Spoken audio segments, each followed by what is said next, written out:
The station lights flickered the moment she stepped aboard. And by her first morning jog, the entire station was seconds away from collapsing. I have been working maintenance on Celestis Station for nearly 8 cycles now, and I have seen just about every species the galaxy has to offer walk through those docking bay doors. Fixians with their crystalline exoskeletons, Vorlines who float more than walk, even a Krillevian ambassador who had to duck through every single doorway because their species apparently never invented reasonable proportions. But nothing, and I mean absolutely nothing, prepared me for the day a human arrived. The docking alert chimed through my compiece, that irritating little triple beep that meant someone new was coming aboard. I was elbow deep, literally elbow deep in a wall panel on level 7, trying to figure out why the atmospheric recycler kept making a sound like a Brenthe trying to sing opera. Not my idea of a good afternoon. If you want the truth, vacuum monitoring the structural sensors. That was Toss, my apprentice, a kid who jumped at his own shadow and somehow got assigned to station maintenance. Kid had talent though, I will give him that much. Always am. I called back, not bothering to pull myself out of the panel. The sensors were my babies, the delicate network of pressure plates and gravitational monitors that kept Celestis from tearing itself apart. See, the station was not exactly what you would call new. She was old, creaky, and held together with prayers and recycled parts, but she floated in a stable orbit, kept the air breathable, and did not charge too much for docking fees. That made her prime real estate in this sector. We have got an arrival. Human apparently. That made me pause. I pulled myself out of the panel, my 3-fingered hands leaving grease smears on the wall. A human? Here. Toss nodded, his antenna bobbing with the movement. His species, the Prill, were even lighter than us Thanari. He probably weighed about as much as a standard cargo container when it was empty. Lieutenant Sarah Kane, transfer from some Earth military vessel. She is supposed to be our new security liaison. I made my way to the nearest monitor screen, pulling up the docking bay feeds.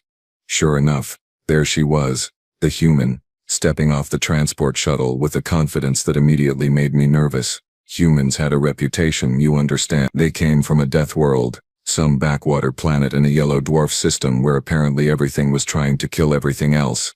I had heard stories, wild stories, stories that seemed too ridiculous to be true, but seeing her really walk with that heavy, deliberate gait, something in my gut twisted. Credits say she does not last 3 days, Brill announced over the station-wide maintenance channel. The hexapod engineer loved his betting pools almost as much as he loved complaining about humans. Species that evolved in high gravity never adapts well to station life. Too used to weight, too used to effort. They get frustrated, clumsy. I will take that bet, Korath rumbled. Our station commander, a massive Krillevian with shoulders wider than some doorways, had a soft spot for underdogs. 5 days. Humans are stubborn. The chatter continued, but I was watching the screens. Lieutenant Sarah Kane was tall for a human, I guessed, with dark skin and hair pulled back in some kind of functional knot. She wore a standard gray uniform that looked almost boring compared to the elaborate gear most species favored, and she was smiling, this easy, relaxed smile, as the docking officer, a nervous Prill named Kess, tried to explain the station layout. Then she took her first step onto the station proper. The lights in docking bay 3 flickered, just for a second. Just the briefest moment of instability, but I saw it. More importantly, my sensors saw it. A pressure spike registered across 6 different monitoring points. A tiny earthquake of force that rippled through the deck plating. Did anyone else see that? I asked into the comm. See what? Toss responded. The lights, the flicker. Brill laughed. That clicking, chittering sound his species made when amused. Beck, you have been staring at sensor readouts too long. Your eyes are playing tricks. It is just a human. What is she going to do, break the station by walking? The other maintenance techs joined in the laughter. Good old Vec, they seemed to say, always jumping at shadows, always seeing problems where none existed. But I pulled up the sensor logs anyway. Downloaded them to my personal data pad. 'Cause here's the thing about being a maintenance technician on a station as old as Celestis. You learn to trust your instruments. You learn to see the patterns. The tiny fluctuations that mean something is about to go very, very wrong. And as I watched Lieutenant Sarah Kane smile at Kess, as I watched her pick up her duffel bag with one hand like it weighed absolutely nothing, as I watched her walk toward the main corridor with that heavy, purposeful stride, every single step registered on my sensors like a small impact event. Nobody else was paying attention. Nobody else cared. They were too busy laughing, too busy making their bets, too busy underestimating what it meant to evolve on a planet with gravity strong enough to crush most of us into paste. But I was paying attention, and I had a terrible feeling that Lieutenant Sarah Kane was about to teach us all a very expensive lesson about physics. The crew lounge on Celesta Station was never what anyone would call elegant, but it served its purpose. Mismatched chairs accommodated at least 15 different body types.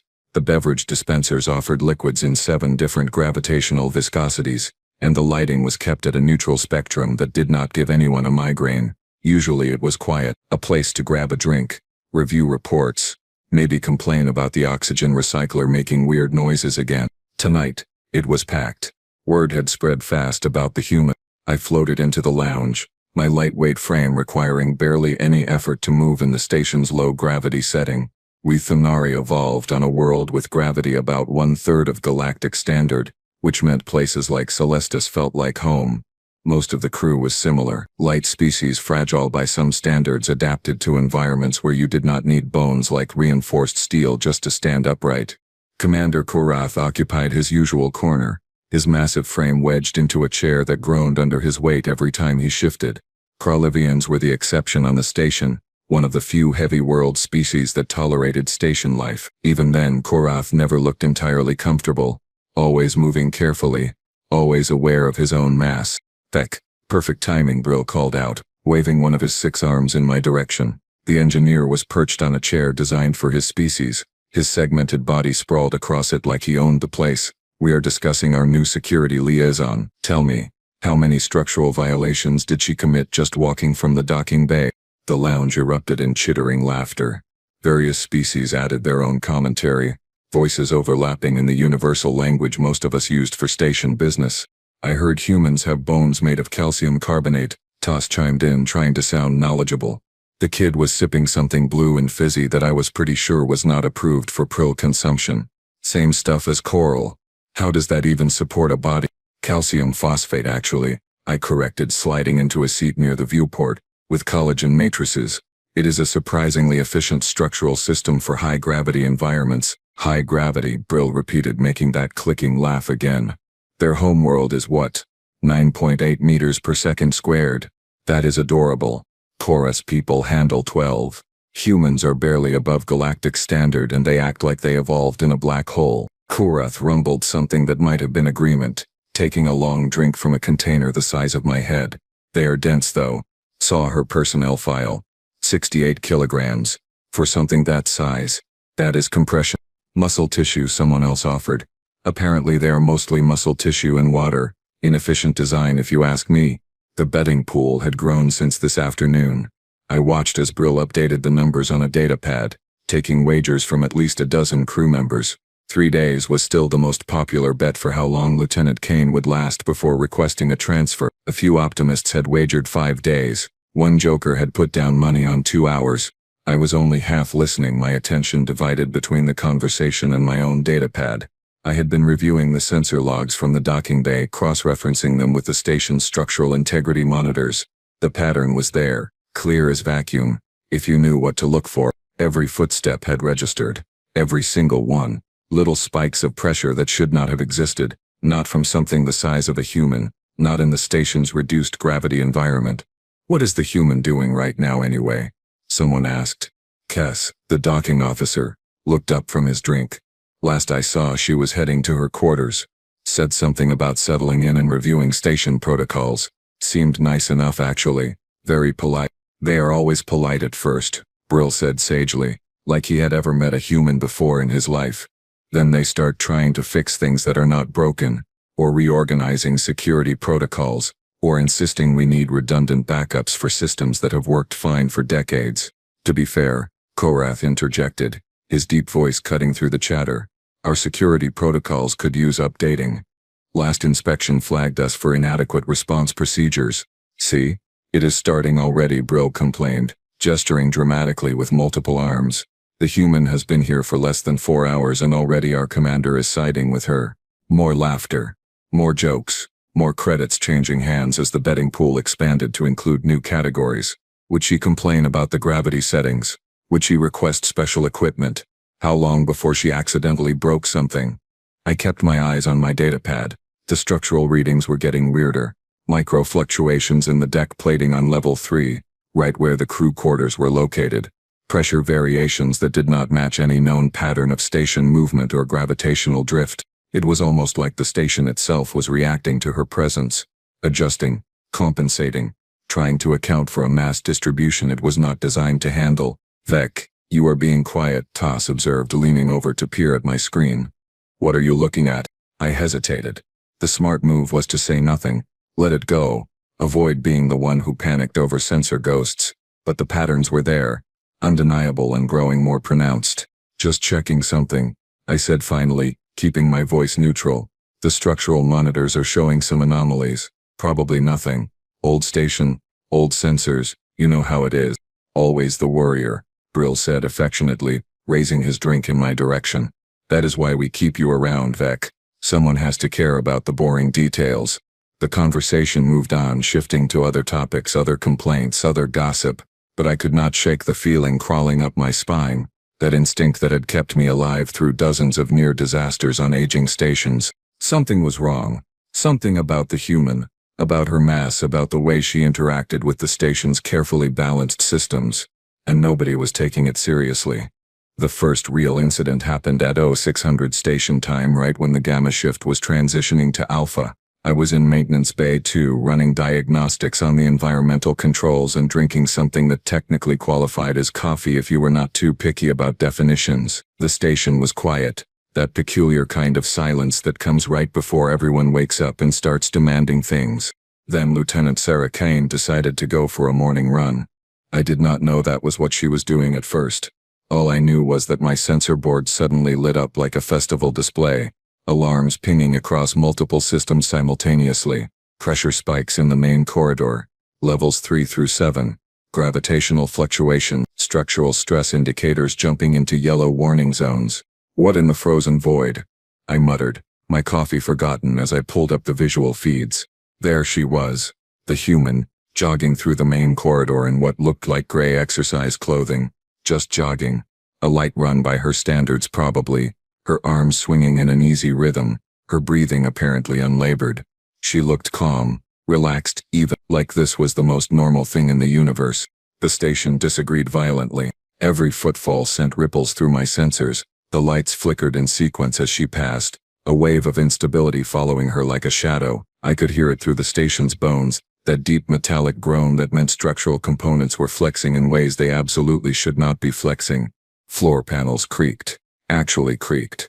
I watched on the monitors as the deck plating under her feet compressed microscopically with each step, then rebounded, creating a wave pattern that propagated outward through the corridor. "Toss, are you seeing this?" I barked into the comm.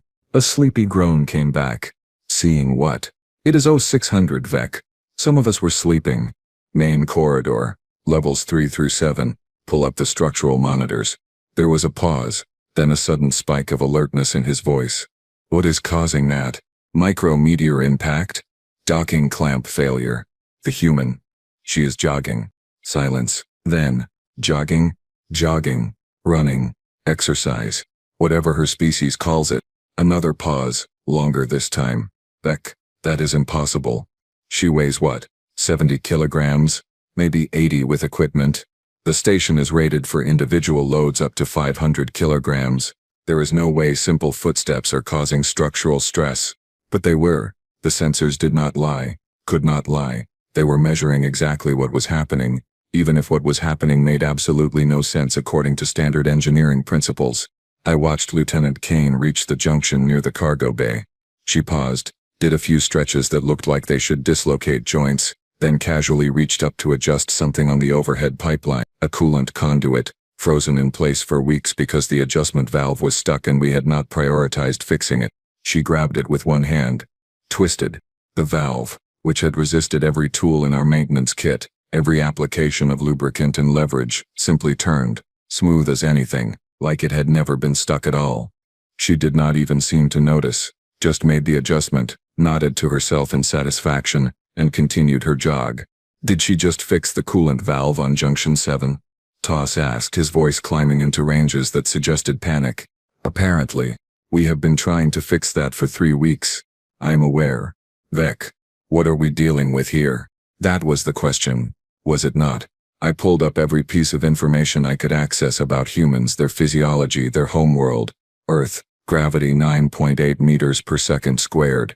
Atmospheric pressure 100 kilopascals at sea level, a world where the very air was dense enough to crush most species I knew, and humans evolved there, adapted to it, built their entire biological structure around surviving in an environment that would flatten a thinari into paste.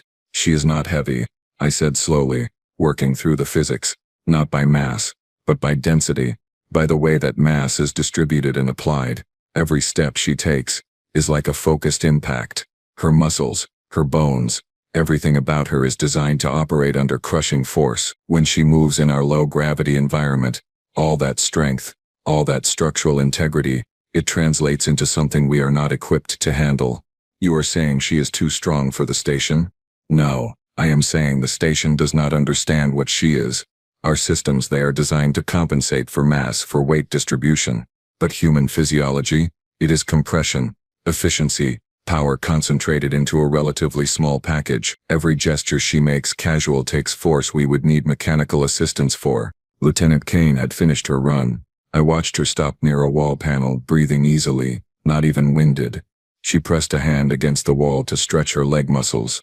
The wall panel cracked, hairline fracture barely visible, but my sensors screamed about it.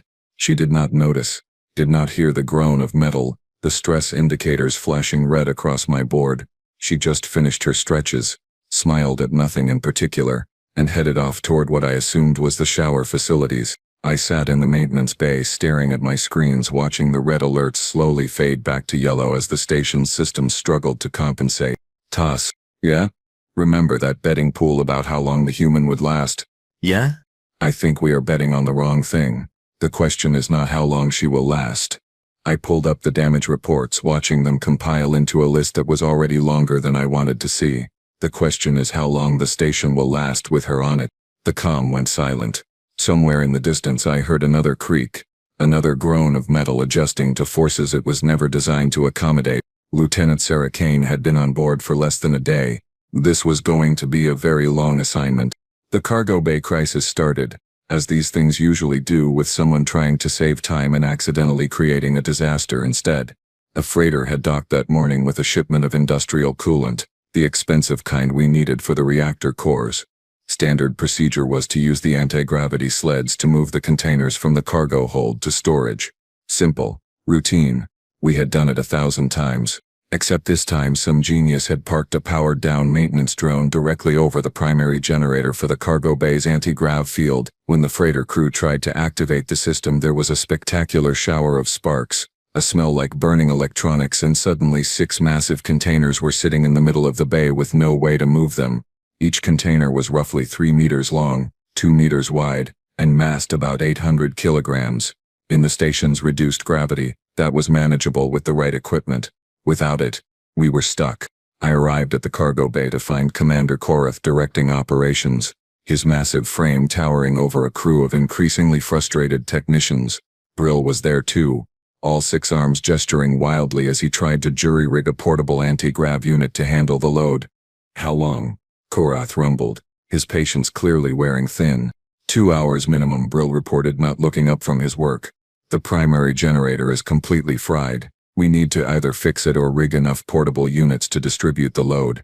These containers are too heavy for manual moving even in low gravity. We would need at least 20 crew members with mechanical assistance, and it would take all day.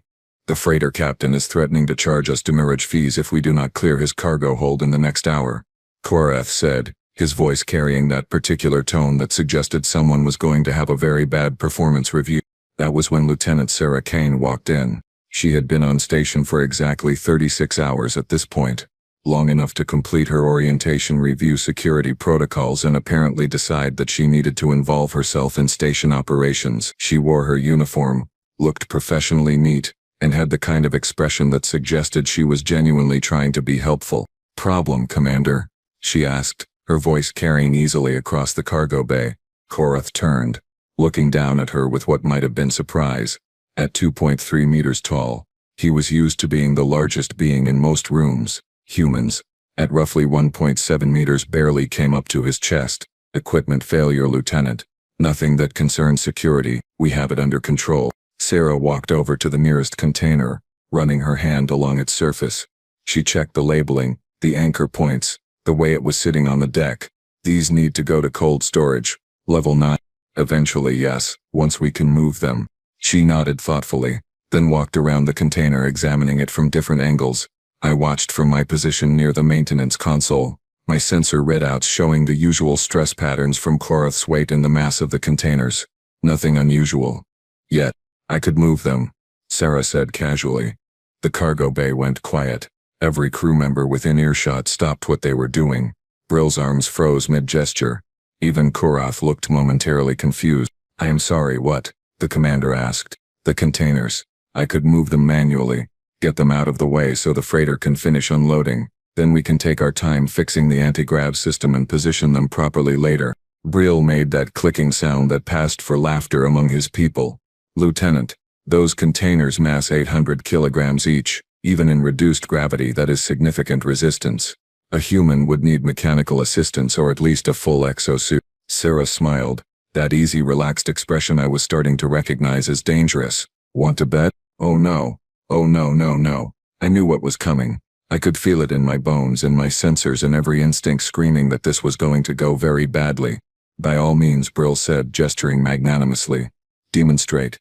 She approached the nearest container, the one positioned most awkwardly in the center of the bay. She bent at the knees, positioned her hands under the lowest edge, and took a breath. My sensors lit up before she even started moving. Pressure indicators spiked. Structural monitors flickered. The deck plating directly under her feet registered force loads that should have been impossible. Then she lifted. The container rose, smoothly, steadily. 800 kilograms of industrial coolant in a reinforced shipping container, lifted like it was nothing more than an inconvenient box. Sarah's face showed concentration. Sure, and there was visible effort in her posture, but she was doing it, actually doing it. The cargo bay filled with the sound of groaning metal, not from the container. From the station itself. Every step she took sent shockwaves through my sensors. The deck plating compressed under her feet. The additional load combined with her own mass creating pressure points that propagated through the station's superstructure. Lights flickered throughout the entire level. The environmental system hiccuped. Fans spinning up and down as power distribution struggled to compensate. Vec, what is happening? Toss shouted through the comm, panic clear in his voice. I am showing structural failures across multiple systems. Are we under attack?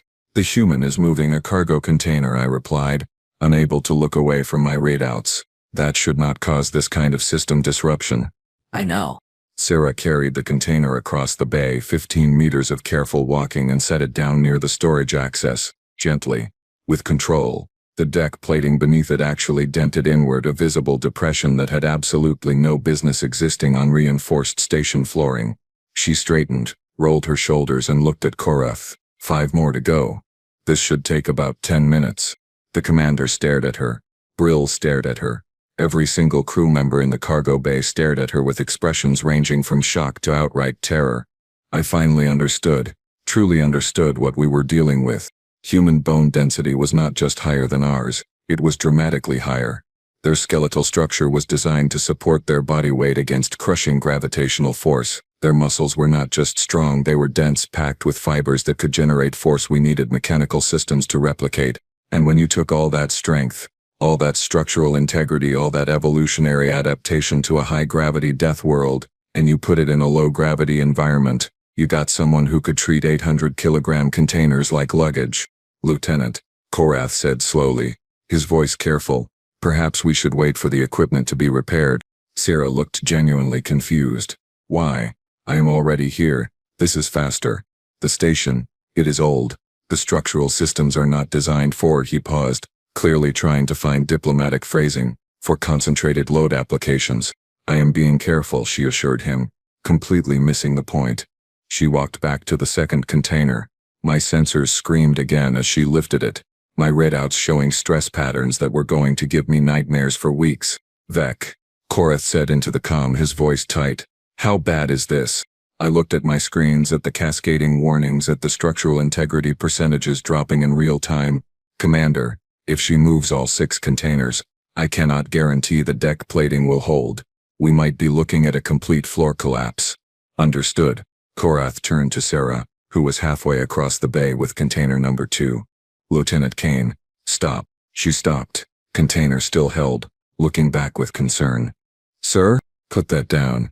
Carefully. We will wait for the equipment. But I can. That is an order, Lieutenant. She set the container down. The deck groaned. Another dent appeared. And I sat in my maintenance station, watching my sensors gradually calm down, knowing with absolute certainty that everything we thought we knew about humans was catastrophically wrong. The cascading failures started 3 hours after the cargo bay incident, and they started everywhere at once. First, it was the environmental controls on level 4. The atmospheric processors went into emergency shutdown, alarms blaring as oxygen levels fluctuated wildly. Then the gravity compensators on level 6 began cycling through random settings, throwing loose objects and unfortunate crew members around like toys. The lighting grid developed a stutter, sections of the station plunging into darkness for seconds at a time before flickering back to life. And then, worst of all, the reactor coolant system started showing temperature spikes. I was practically living in the maintenance bay at this point, my screens filled with more red alerts than I had ever seen outside of emergency drills. Toss was running between systems trying to manually stabilize whatever he could reach. The rest of the maintenance crew was scattered across the station, desperately patching problems as fast as they appeared. This does not make sense, I muttered, pulling up diagnostic after diagnostic. These systems are not connected. There is no single point of failure that should cause this kind of cascade. It is the human, Brill announced over the station-wide channel, his voice sharp with accusation. Ever since she arrived, the station has been falling apart. Her mass distribution is too concentrated. She is breaking our systems just by existing here. Several crew members voiced agreement. The panic was spreading faster than the technical failures, voices overlapping in a dozen languages and dialects, all saying essentially the same thing. The human was the problem. The human needed to leave. The human was going to kill us all. That is not how physics works, I protested, but my voice was drowned out in the chaos. Commander Cora's voice cut through the noise, deep and commanding. All non-essential personnel, return to quarters. Maintenance teams, priority on life support and reactor stability. Lieutenant Kane, report to the command center immediate. I pulled up the tracking monitor and watched Sarah make her way through the station. She moved carefully now, deliberately, clearly aware that everyone was blaming her for the crisis.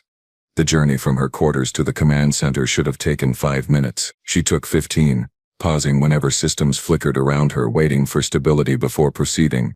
When she arrived at the command center, I switched my feed to watch the confrontation. Terra stood at the main console, Brill beside him with multiple arms working different controls. A handful of senior crew members clustered around, their expressions ranging from worried to openly hostile. Commander, Sarah said, her voice calm, professional. You wanted to see me, Lieutenant. We have a situation. The station is experiencing multiple system failures. The engineering team believes your presence is causing structural stress that our systems cannot compensate for. She nodded slowly, no defensiveness in her posture. With respect, Commander, that is not accurate. Brill's arms gestured sharply.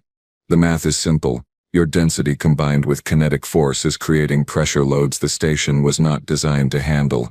Every step you take causes structural flex. The evidence is overwhelming. The evidence shows correlation, not causation, Sarah replied. She walked to the nearest console, her fingers moving across the interface. May I? Korath gestured permission. Sarah pulled up the station schematics, overlaying them with system performance data. Her fingers moved with practiced efficiency. Someone clearly comfortable with technical systems. Your structural integrity is fine, she said, highlighting sections of the display. Look at the actual stress measurements. They are elevated, yes, but well within tolerance. The deck plating damage was cosmetic. Your superstructure is not failing. Then what is causing the cascades? I asked over the comm. Unable to stay silent, she looked up at the speaker, acknowledging my question. Your adaptation systems. They are overcompensating. She pulled up another layer of data, showing the gravitational compensators and environmental controls. The station's automated systems detected the pressure variations from my movement. They interpreted those as structural stress, so they tried to correct for it. I felt something click in my mind. By adjusting gravity fields and power distribution. Exactly. But human physiology does not need correction. We evolved to handle high gravity loads. Your systems kept trying to lighten the environment around me, which threw off the balance everywhere else. Then those corrections triggered secondary compensations, which triggered tertiary responses, and now your entire automated network is fighting itself trying to solve a problem that does not exist. The command center went silent. I pulled up my own data, cross-referencing it with what she was showing. She was right. The structural damage was superficial. The real failures were all in the automated systems, each one trying to adapt to something they fundamentally did not understand. "How do you know this?" Korath asked quietly. Sarah smiled, but there was no humor in it. "Because I have seen it before, 3 times actually. Standard stations are not designed for species from high-gravity worlds. Your automation assumes everyone needs assistance, protection, compensation. But humans," she gestured to herself, "we do not need lighter gravity. We do not need reduced load tolerances. We evolved on a planet where gravity is 9.8 meters per second squared, where atmospheric pressure could crush most species you have on this station, where we had to be strong just to stand up." I thought about that. Really thought about it. A world where simply existing required the kind of force we needed machines for, where children grew up carrying loads that would cripple us, where casual movement meant fighting against a constant crushing force every second of every day. "So what do we do?" Brill asked, his earlier hostility replaced with something that might have been fear or possibly respect. Hard to tell with his species. Sarah turned back to the console. "We turn off the adaptations. Tell the station to treat me like a fixed structural element instead of a crew member requiring compensation. Your systems will stabilize once they stop trying to help me." "That seems dangerous," Korath observed. "More dangerous than cascading system failures?" She had a point. "Vec," the commander said. "You have been monitoring this since the beginning. Your assessment." I looked at my data, at the patterns I had been tracking, at everything I had learned over the past 2 days about what it meant to be human. "She is right, Commander. The station is not breaking. It is confused. We tell it to ignore the lieutenant's mass signature, treat her as environmental background, and the automated compensations should stop." "Do it." I began entering commands, overriding safety protocols, reclassifying Lieutenant Sarah Kane as structural ballast rather than crew. It felt wrong, borderline insulting actually, but the math supported it. One by one my alerts began clearing. Systems stabilized, the cascading failures slowed, stopped, reversed. The station finally relaxed. And I sat there staring at my screens, understanding for the first time what it really meant that humans came from a world that wanted them dead. They did not just survive it, they mastered it, became so strong, so dense, so powerful, that our technology literally could not comprehend their existence. Terrifying. Absolutely terrifying. After the immediate crisis passed, Commander Korath called a station-wide briefing. Not optional. Every crew member who could physically attend was crammed into the main conference room, the rest joining via comlink. The atmosphere was tense.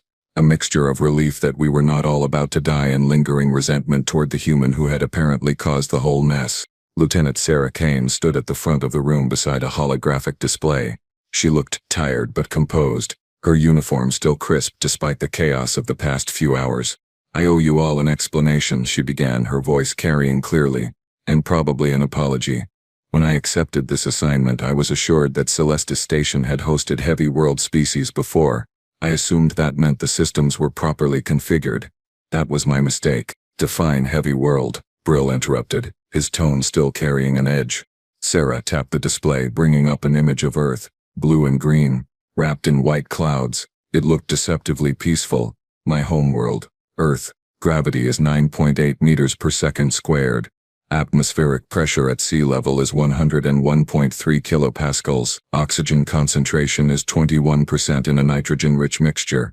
I watched the faces around me as crew members did the mental calculations.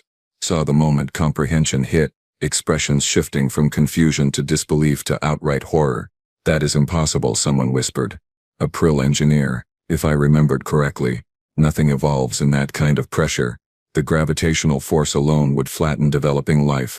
And yet, here I am," Sarah said simply.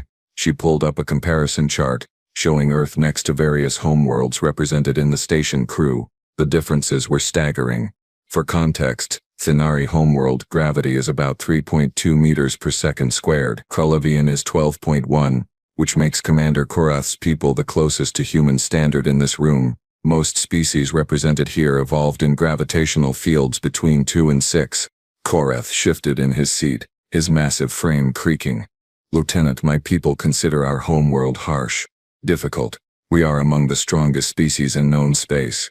You are saying humans routinely operate in environments that would challenge us. I am saying humans evolved in environments that would kill you, Commander. Respectfully. She brought up another image, a human skeletal structure rotating slowly. Our bones are not just dense, they are reinforced with a calcium phosphate matrix that can withstand enormous compression forces. Our muscles are packed with fast twitch and slow twitch fibers in ratios optimized for power generation. Our cardiovascular system operates at pressures that would rupture most species' circulatory organs. Toss raised a tentative hand. How do you even move? If gravity is constantly crushing down with that much force, every action must be exhausting. Sarah smiled. That is the thing. For us, it is not exhausting. It is normal. We do not feel like we are fighting gravity any more than you feel like you are fighting the gravity here. We adapted. Our entire physiology is built around it. She paused, her expression becoming more serious, which creates problems in environments like this station, where gravity is set to accommodate lighter species. To me, everything here feels wrong. Too light. Too fragile. I have to constantly remind myself not to use my full strength because what feels like a gentle touch to me might crack a control panel. The room had gone very quiet. I looked at my fellow crew members and saw the same realization dawning on all of them. We had not been dealing with someone who was clumsy or careless. We had been dealing with someone who was holding back constantly, trying not to break everything around her simply by existing. So how do we fix this? Korath asked. We cannot adjust the entire station to Earth standard gravity. That would kill most of the crew. You do not need to, Sarah replied, but we do need to manually recalibrate the gravity compensators and pressure sensors. The automated systems are configured to adjust for crew members within a certain mass and density range. I fall outside those parameters. We need to expand the tolerance ranges and adjust the response curves, so the systems do not panic every time I walk past. Manual recalibration, Brill repeated, his arms gesturing uncertainly. That requires accessing the primary compensator nodes. Those are in the maintenance shafts with gravity set to 0.5 standard because of clearance issues. Even with mechanical assistance it is challenging work. For you maybe, Sarah said. For me it is just slightly lighter than my morning workout. That was how I ended up accompanying Lieutenant Sarah Kane into the deep maintenance shafts 3 hours later, watching her do things that should have required a full engineering crew and a week of preparation. The primary compensator nodes were buried in the station's superstructure, accessible only through narrow shafts, where the gravity was reduced to prevent structural stress on the delicate equipment. For species like mine it meant floating through using guide handles, moving carefully to avoid bouncing off walls or damaging sensitive components. Sarah just climbed, hand over hand, pulling herself through the shaft with a controlled power that made it look easy. I followed in her wake, using my maneuvering jets, watching her work. Node 7.3, I called out, checking my data pad. Pressure sensor array needs complete replacement. The housing is corroded, bolts are fused. She reached the node, examined it briefly, then simply gripped the housing and twisted. Metal shrieked. The entire assembly came free in her hands, bolts shearing like they were made of clay. Corroded was an understatement, she commented, setting the ruined parts aside. Hand me the replacement.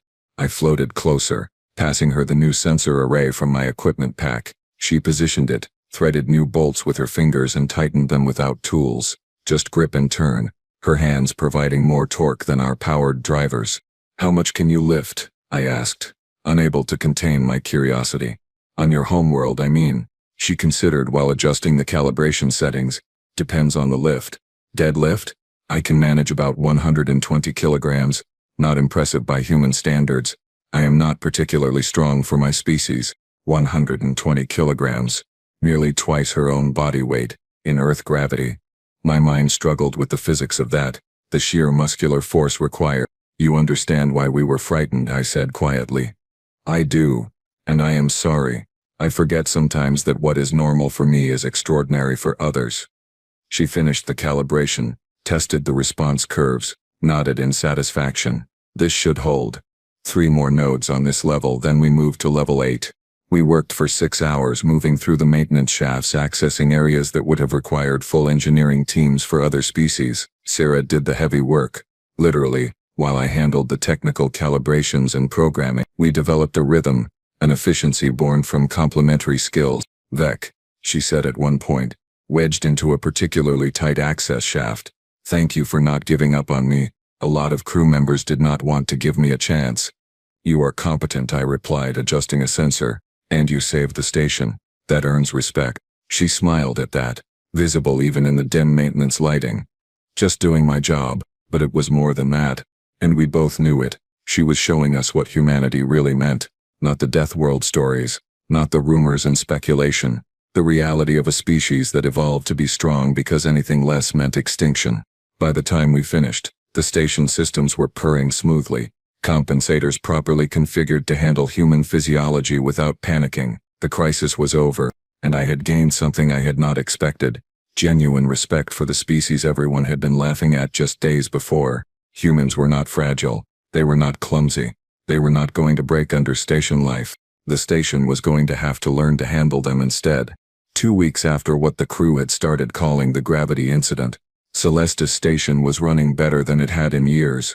The manual recalibrations Sarah and I performed had actually optimized systems that had been gradually degrading for cycles. Who knew that having someone strong enough to access the really difficult maintenance areas would be so useful? The crew lounge had a different atmosphere now. Less mocking, more curiosity. Lieutenant Sarah Kine sat at a corner table reviewing security reports, while various crew members found excuses to drift past and strike up conversations. Brill approached her first, 3 of his 6 arms carrying drinks in a gesture that his species used for apology. Lieutenant, I owe you an apology. Several, actually. I made assumptions based on ignorance. Sarah looked up, smiled warmly. Apology accepted, Chief Engineer. No harm done. Well, except to the deck plating, but maintenance assures me that was cosmetic. I snorted from my own table. Cosmetic is generous. You left dents shaped like your footprints. We are calling them character marks now. That got a laugh from the assembled crew. The tension that had been suffocating the station for days finally broke, replaced with something that felt almost like camaraderie. Commander Korath entered the lounge, ducking through the doorway as always. Lieutenant, a moment. Sarah stood, automatically respectful. Sir, I have been reviewing your personnel file more carefully. Your qualifications include structural engineering, heavy equipment operation and emergency response in extreme environments. All things that in retrospect make perfect sense for someone from your world.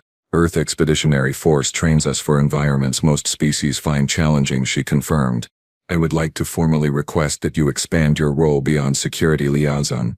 We could use someone with your unique capabilities in maintenance and engineering operations. Sarah's smile widened. I would be happy to help, Commander. Fair warning though, my idea of routine maintenance might seem excessive to you. How excessive? Korath asked warily. Well, I noticed the docking clamps on Bay 5 are running at about 60% efficiency. They need a full teardown and rebuild. Should take me about 3 days working alone, maybe 2 if Vec assists. Brill made a choking sound. That is a 2-week job with a full crew. For you maybe, she said cheerfully. I had seen this pattern before. Humans apparently did not have the same concept of difficult labor that the rest of us did. What they considered light work would hospitalize most species from sheer exhaustion. Speaking of maintenance, Tuss piped up from near the viewport. Lieutenant, what are you doing? We all turned to look. Sarah had set down her datapad and was on the floor doing what looked like pushing herself up and down repeatedly. Up, down, her arms flexing with mechanical precision. Push-ups, she said between repetitions. 60 so far, trying to get to 100 before my break ends. I have been slacking on my fitness routine since arriving. Slacking, I repeated flatly. You jogged for an hour every morning. You moved cargo containers manually. You rebuilt 3 compensator nodes in a single shift. And you consider yourself out of shape? She paused at the top of a push-up, grinning. Vec, on Earth, this would be a light warm-up. Basic military fitness standards require 200 push-ups, 300 sit-ups, and a 5-kilometer run, daily. I am barely maintaining minimum standards here. The lounge had gone silent again, but this time it was not fear. It was awe, possibly horror. Definitely respect. Your species is insane, Brill said. But there was admiration in his voice. Our species adapted, Sarah corrected, finishing her set and standing smoothly. You evolved to match your environment. We just happened to evolve in an environment that wanted us dead. And you thrived anyway, Korath observed. We did. And now we are here, trying not to break your stations by accident. She picked up her datapad again, scrolling through reports. Which reminds me, I found 16 more maintenance items that need attention. Most require accessing high-stress areas. I can handle them this week if you want. I pulled up my own task list, looking at jobs that had been marked low priority for months, because they were too dangerous or too difficult for standard crews. With Sierra's help, we could actually clear the backlog. You know, I said thoughtfully. The Thenari Engineering Consortium has 3 stations in this sector, all of them old, all with the same maintenance access problems we have here. I wonder if they would be interested in human consultants. Sarah laughed. Are you trying to rent me out, Vec? I am saying that word spreads fast in maintenance circles. You fixed problems we have been living with for years, in days, with your bare hands. There are going to be requests. Lots of requests, Brill added. I already received 3 inquiries from other station masters asking about our human security liaison and whether she was available for consultation. Toss cleared his throat nervously. I might have mentioned you on a few engineering forums. There is considerable interest in human physiological capabilities. Academic interest, I mean. Sarah looked around the lounge at the faces watching her with new understanding, and something in her expression softened. When I took this assignment, I expected it to be temporary. A brief posting to an out-of-the-way station before moving to something more significant. But you know what? I think I might stay a while. You have good people here, interesting problems, and apparently I am useful. Useful is underselling it, Korath said. You are extraordinary, Lieutenant. Your entire species is extraordinary. We are just human, she replied. Nothing special. I thought about that. About a species that considered crushing gravity normal, that viewed 800-kilogram loads as manageable, that apologized for being too strong, too dense, too capable. Nothing special.